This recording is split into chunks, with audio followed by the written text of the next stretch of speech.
BJP के गढ़ में डेंट मारने के लिए अब्दुल्ला की जरूरत पड़ी, ना कि पीडीपी की जरूरत पड़ी। अच्छा, कहीं ना कहीं नवीन जी, इंजीनियर राशिद को लेकर जिस तरह से माहौल बनाया जा रहा था जम्मू कश्मीर में, खासकर कश्मीर रीजन में, कि उमर अब्दुल्ला साथ ही साथ पीडीपी चीफ महबूबा मुफ्ती के अंदर कहीं ना कहीं इंजीनियर राशिद को लेकर खौफ एक है पैदा हो गया है कि इंजीनियर राशिद उनका गेम कहीं ना कहीं बिगाड़ देंगे। तो उमर अब्दुल्ला जिस तरह से दोनों सीटों से, बडगाम और गांदेरबल से अगर जीतते हैं तो इंजीनियर राशिद को भी एक तगड़ा जवाब मिलेगा, क्योंकि बारामूला से लोकसभा चुनाव में 2 लाख वोटों से शिकस्त दी थी उन्होंने उमर अब्दुल्ला को।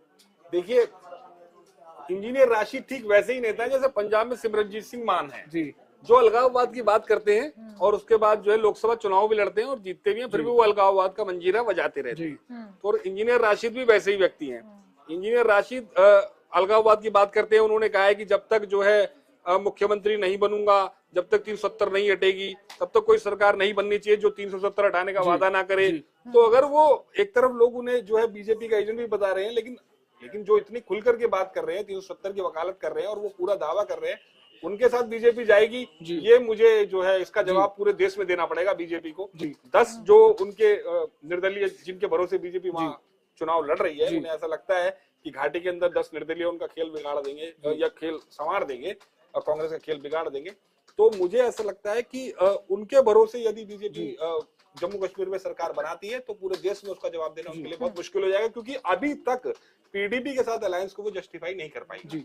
अच्छा रोमिता, कहीं ना कहीं इस बीच बड़ी अपडेट एक सामने आ रही है। लाडवा सीट से हरियाणा के सीएम नायब सिंह सैनी अब पीछे हो गए हैं। पहले जो आगे चल रहे थे, नायब सिंह सैनी की सीट अब फंसती हुई दिख रही है। कहीं ना कहीं बड़ी अपडेट ये सामने आ रही है। ये एक बड़ा संकेत ये भी हो सकता है कि वो इस सीट से चुनाव लड़ना नहीं चाहते थे, उनको इस सीट से चुनाव लड़वाया गया और अगर यहाँ से वो हारते हैं तो कहीं ना कहीं नवीन जी जो मुख्यमंत्री फेस के लिए उनकी दावेदारी भी मजबूत होती नजर आ रही है, उसको भी झटका लगने वाला है। देखिए, बीजेपी के अंदर मुख्यमंत्री फेस वाली कोई बात नहीं है। आप देखिए, पुष्कर सिंह धामी भी हार गए थे, फिर भी उन्हें मुख्यमंत्री बना दिया गया लगता है वो पैटर्न रिपीट ऐसा कुछ नहीं है। बीजेपी में कुछ भी हो सकता है, जो यहाँ से फैसला है। देखिए, जब केंद्र के अंदर पावर होती है, अगर सैनी नहीं तो क्या अनिल विज कभी भी आगे भी चल रहे हैं। अनिल विज अपने खेमे में, अनिल विज को पार्टी आलाकमान से, केंद्र से बगावत करके अपनी सरकार वहां बनानी होगी।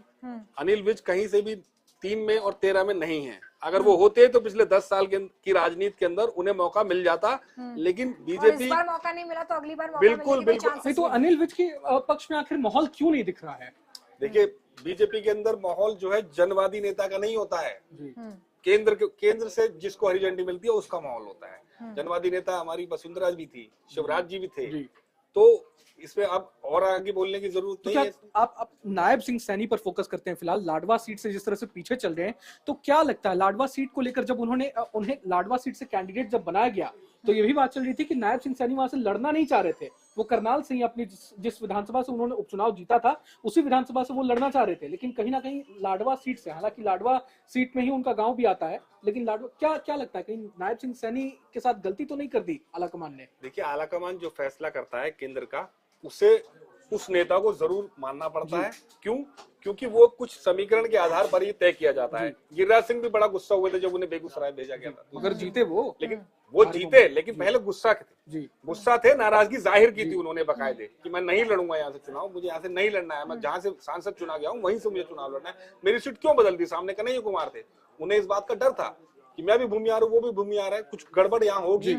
और बेगूसराय जो था वो वामपंथ का गढ़ माना जाता था, लेकिन फिर भी वो अचानक मोदी हवा ऐसी थी कि वो चुनाव जीत गए। उसी तरीके से इन्होंने भी कहा कि मेरे को वहां से चुनाव नहीं लड़ना या मुझे वहां से लड़ना है, लेकिन जिन्हें मुख्यमंत्री बना दिया गया बिना एमएलए होते हुए, मुझे नहीं लगता कि बड़ी बात है। मुझे नहीं लगता कि उनकी बात जो है वो अपनी बात कितनी मजबूती से रखी गई होगी। हरियाणा में 22 जिलों की 90 विधानसभा सीटों पर जो रुझान है वो सामने आ गए। 87 सीट्स पर जो रुझान है वो सामने आ चुके हैं, जिसमें कांग्रेस बहुमत के आंकड़े से बहुत आगे निकलती नजर आ रही है। 54 सीटों पर है कांग्रेस, अभी बीजेपी 26 सीटों पर 26 सीटों पर सिमटती नजर आ रही है। अभी ये जो रुझान है ये नतीजों में तब्दील होते होते क्या नतीजे बदल सकते हैं? अभी 8:50 हुए हैं, यानी 50 मिनट की काउंटिंग हुई है और अभी जो है आप इंतजार कीजिए। काउंटिंग जो है वो मतपत्रों की है। जी बिल्कुल, 30 मिनट की पोस्टल बैलेट की काउंटिंग है। ईवीएम खुले हैं और ईवीएम खुलने के बाद जो है वो मैंडेट, जैसे अभी बक्से खुले हैं तो ये आंकड़ा जो है, जब हम देख रहे थे 20 से 22 था, एकदम से 56 से 26 हो गया है।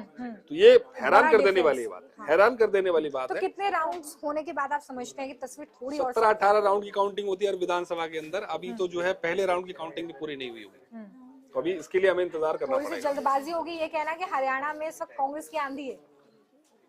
देखिए, मैंने ये देखा है अपने पुराने अनुभवों से, मैं बताऊं, यदि कोई पार्टी शुरुआत के 1 घंटे या 1.5 घंटे में बढ़त ले लेती है और मार्जिन आधी सीटों का रह जाता है, तो उसको कवर करना बहुत मुश्किल होता है। मगर नवीन, हमने लोकसभा चुनाव में देखा था वो अलग पैटर्न था।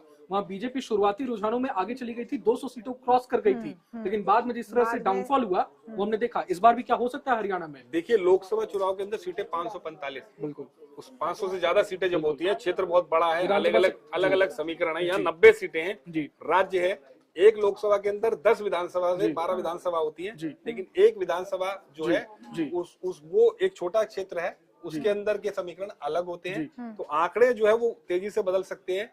यहाँ पर वहां पर थोड़ा समय लगता है। अच्छा, जूनियर सुरजेवाला भी कैथल से आगे चल रहे हैं, ये अपने आप में रणदीप सुरजेवाला के लिए अच्छी खबर है। मुझे लगता है कि जितने भी कांग्रेस के कैंडिडेट्स हैं इस वक्त हरियाणा में, उनके लिए बढ़त जो है उनकी सीट पर उन्हें नजर आ रही है। यहाँ पर बात जम्मू कश्मीर की भी करनी होगी नवीन जी और रोहन, क्योंकि 82 सीटों पर जो रुझान है वो सामने आ चुके हैं, और यहाँ पर फिलहाल नेशनल कॉन्फ्रेंस जो है वो 28 सीटें और बीजेपी भी 28 सीटें और कांग्रेस 10 सीटों पर आगे चल रही है। यानी 38 सीटें एनसी और कांग्रेस अलायंस का 38 सीटों पर आ गए हैं, 10 सीटों का गैप वहां पर है।